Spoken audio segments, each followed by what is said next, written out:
The name of this story is I'm a Serial Killer. I Met Something Scarier. It was 3:17 a.m. at the Waffle House. I wiped my mouth with my sleeve and pushed the table away from my fat belly, the metal chair scraping the greasy floor. I had time to kill into the next job, so I headed out to the parking lot to make my way to the nearest motel. I hadn't come through this town yet, so no one should recognize me there, I figured. Stumbling with my bum leg past the dumpsters, I about had a damn near heart attack when the lid slammed. I shook my head and kept going. Another slam. Rage boiled over me. I stopped to glare back at the dumpsters, waiting to see which methed-out employee had been responsible. The wood doors around the dumpsters creaked in the night wind, closing themselves slowly. Another slam, and the door popped open. Looking like he kicked it open with his foot, the employee strolled out carelessly, whistling a jolly little tune, even. I rolled my shoulders and huffed. This fucker was about to learn some respect. I cracked my knuckles and headed back towards him. "Hey!" I shouted. He stopped, startled. I closed the distance and grabbed a fistful of his greasy black apron. He was mid-40s, maybe, but looked 80. He had the classic sunken eyes and leathery skin of hard living on drugs. He just stood there, mouth agape, like the stupid animal he was. I wanted to knock out his nasty black teeth. "Do you have any idea?" "Hey! You there!" Another voice interrupted me. The other man leaned against the building by the door, one hand in his pocket and the other smoking a cigarette. I must have been too angry to have noticed him before. "I've been looking for a truck driver," he said. My grip on the employee tightened in rage. He was shaking now. "Excuse me?" I yelled back. "I could use a ride," the man said calmly, "if you'd be so kind." Getting a better look at him, he didn't have the stupid black apron. He wore dusty boots, raggedy jeans, and a gray zip-up jacket. But his face was what interested me. Young, bright eyes, pale and smooth skin, blonde, like a halo around his head. My anger was replaced by something else, something darker. I threw the employee to the ground. "Get lost," I told him. He scrambled away. Where to? I didn't care to look. My focus was on someone else now. I made my way to the other man, wary but interested. "You ain't got fucking family to help you?" I asked. He was pretty. Too pretty. Like one of those weird celebrities with two perfect faces. I couldn't look away. Surely someone would miss him if something happened to him. "Nope," he answered, stomping out his cigarette. "There's no one to care." He picked up the cigarette butt and flicked it into the can beside him, like he didn't want it to litter. Like that one cigarette would really make a difference. "Except you, maybe," he said with a smile and a wink. "Maybe I can convince you to care." Something about him felt charming, playful, a little ray of life in his hellhole. He didn't belong here. Of course, neither did the others I'd picked up. I just had one question. "How old are you?" I asked. Those blue eyes looked me up and down, studying me. Not in a nervous manner, but something else. It made me a little uncomfortable, but not enough for me to care. 19, he said after a pause. The darkness stirred again. This was too good to be true. "I've got a little cash on me," he said. "I'm sure we could work something out." I had already decided the minute I saw him. "Fine," I told him. "Hurry up." He smiled, a little too wide. "You're too kind," he said. I scoffed. "Yeah, Bud, I'm a real saint. So, where you headed? I asked as we settled into the cab. Anywhere's better than here, he said. I stifled a smile. It was funny when they said things they'd regret. You really got no one out here? Not family, not a girlfriend, nothing? He paused to think, then leaned a little closer. A wry, shit-eating grin on that perfect face. You really think I'd be in your truck if I did? I chuckled openly at that one. Yeah, okay, you got me there. Well, it's gonna be a while till the next stop, I warned him. Perfect, he said, settling into his seat. Maybe I will have a friend by the end of this. I rolled my eyes. Yeah, whatever, I said. His weird sense of humor was a nice change of pace. I thought this ride might actually be enjoyable. I usually didn't enjoy their company until they were hogtied in the back. Last gas, 103 miles, the sign read. Another hour and we'd be at the spot I picked out. You ever get scared out here? His voice startled me. It sounded different, distorted almost. I chalked it up to the altitude fucking with my ears. It was the first thing he said in maybe about 30, 40 minutes. I had actually thought he was sleeping. He had been awfully quiet ever since we gotten off the main roads. I ain't scared of nothing, kid, I told him. Come on. Everybody gets scared.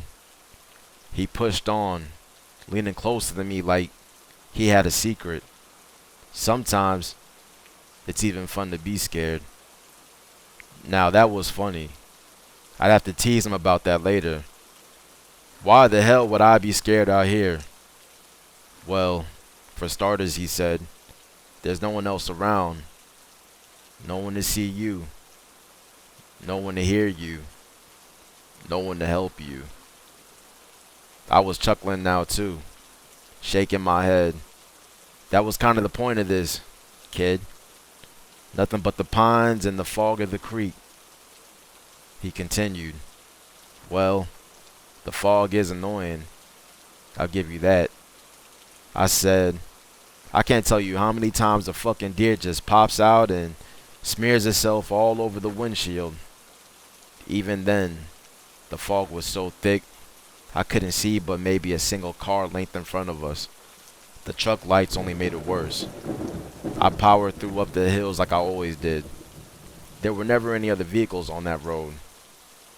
Ah, the poor deer, he said. They used to have more natural predators out here. But they were all driven off a long time ago. Something was off about him. Different. I couldn't quite put my finger on it, but the warm and sunny act he put on earlier was gone. He felt cold now. Distant. A little creepy even. It didn't matter. We were almost there. We sat in silence for another little while. I kept my eyes to the fog swirling in the headlights. He kept his eyes locked on me, staring, without a word, like I vanished if he even fucking blinked. Hell, maybe he was getting scared now. He had every right to, after all. The air in the cab got colder. It was supposed to be a warm night. I thought condensation built up on the window from the sudden change. I flipped the wipers on, sighing as they made that god-awful nails on the chalkboard screech with every swipe. The biggest spider I've ever seen in my life crawled out the air vent. Holy shit! It was the size of my fucking fist. Hairy and dark, with yellow stripes on his legs. I'm a proud man, not afraid of much, but I don't fuck around with goddamn tarantulas. I nearly lost control of the truck, trying to whack it back to whatever hell it came from. Silently, without even so much as a flinch, the other man placed his pale, smooth hand atop the dash, palm up, like an offering. My mouth hung open as the spider went into his palm, and just as quickly into his zip-up jacket. I almost couldn't speak. What the fuck was that, man? I stammered. I swear to God, if that's your fucking pet, it's not, he calmly said, unless it wants to be. I was gonna explode. Surely, I would stroke out any minute. And it looks to be a tiger wolf spider, but I'm not an entomologist. Take that thing out of your pocket. Now, I demanded. He took out the spider calmly, like it was a pack of smokes, like any of this was normal. Looking at it the second time was almost worse. I squinted my eyes and looked away at the road. Kill that fucking thing. You'd like that, wouldn't you? The voice wasn't his. It was a woman's. Hers. From last week. I glanced over. She was in the passenger seat again. Tiny, frail like a bird, a little button nose and blue eyes, yellow blonde hair, the skin on half, her face was gone too, the gory bone, including a hollow eye socket. The spider climbed into it. What the fuck? I slammed on the brakes. The truck skidded to a stop as I caught my breath. I looked around, frantically. The young man looked groggy, bewildered. He rubbed his eyes and ran his hands through his hair. How long was I out? He asked. What the fuck are you talking about? My heart thumped in my ears. My throat was dry, and my body soaked in sweat. I was shaking. The man was calm, half asleep, looking at me like I had two heads. He reached into his pocket and pulled out a pack of smokes. No spider. You want to take a break? He asked me, concern in his soft voice. This didn't make sense. Where's the goddamn spider? I demanded. He jolted upright, looking in his seat and around the cab. There's a spider in here? Where? I ran my clammy hands over my face, rubbing my eyes. I looked around the cab.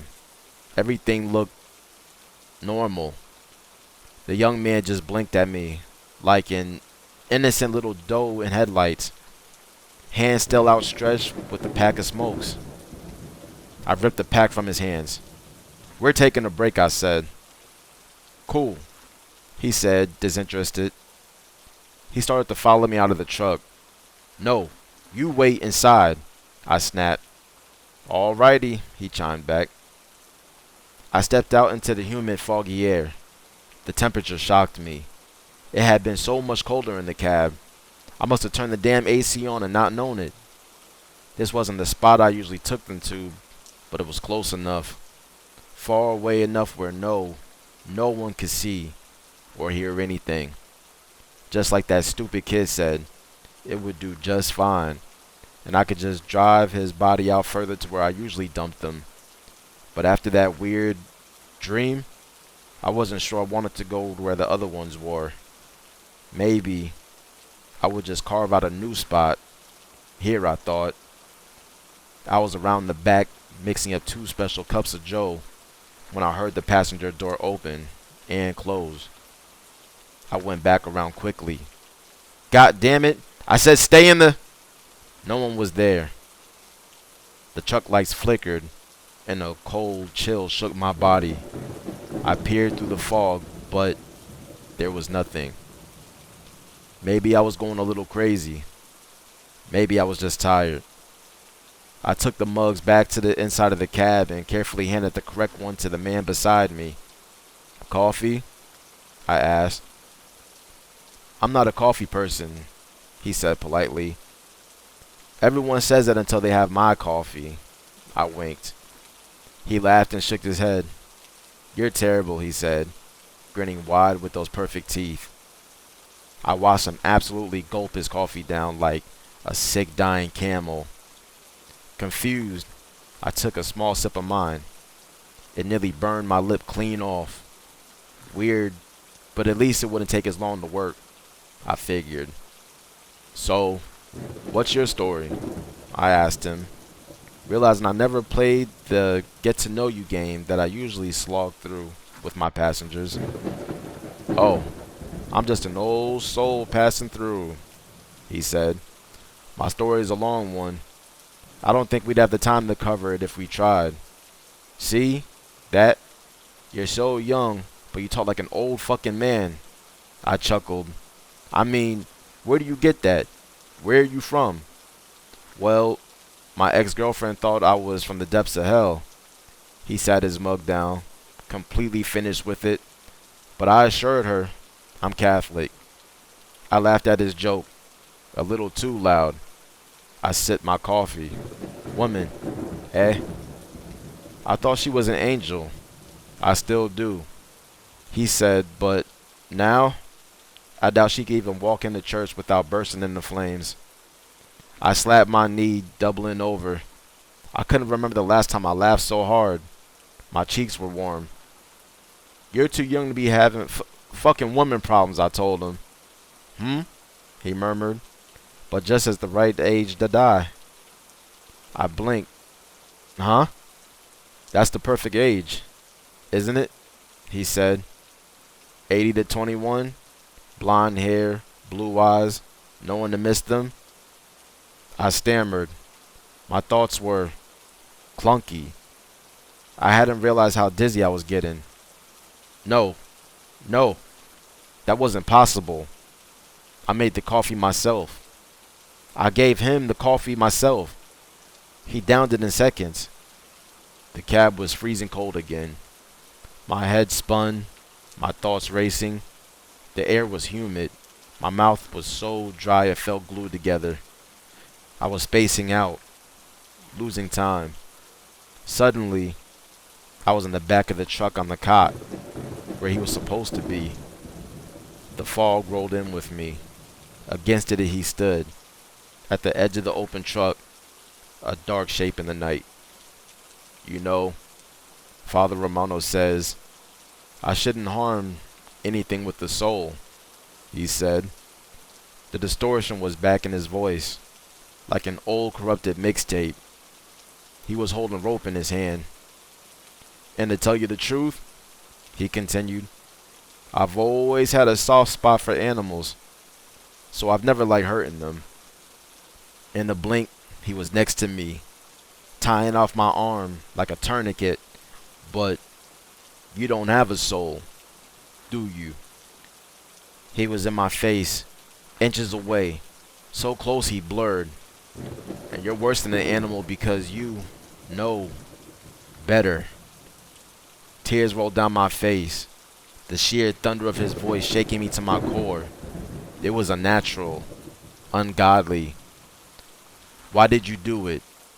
His voice was soft, calm, as harmless as it had been before. "Why did you kill all those poor little girls and boys? And to leave their bodies like that, dumped so unceremoniously in my backyard?" He shook his head at me, frowning. "At least I kill for a reason." His limbs began snapping. Loud pops as they twisted, contorted, grew taller and longer. A black shadow overtook his body, erasing all traces of humanity in a blink, like he had never had skin or clothes, or even a face to begin with.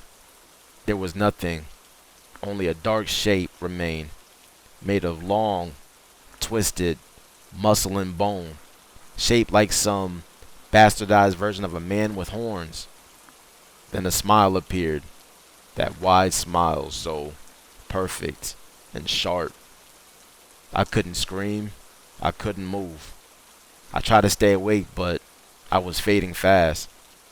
The figure launched toward me on all fours, moving like a spider on its freaky limbs. It was overtop me in seconds. God, I'm so hungry. His face was almost pressed against mine, bared teeth dripping saliva onto my nose and mouth. I felt nothing. He rose back up in a blink, standing upright, legs bending to fit in the trailer. He wiped his mouth carefully and ran a clawed hand through the silhouette of his once beautiful hair, right between his horns. He sighed.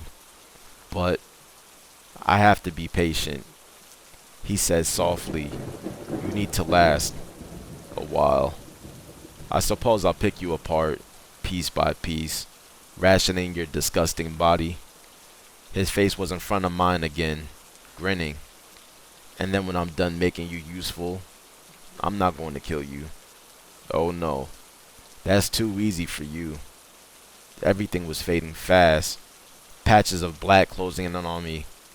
He grabbed my face with a clawed hand, pulling me close to make sure I heard every word.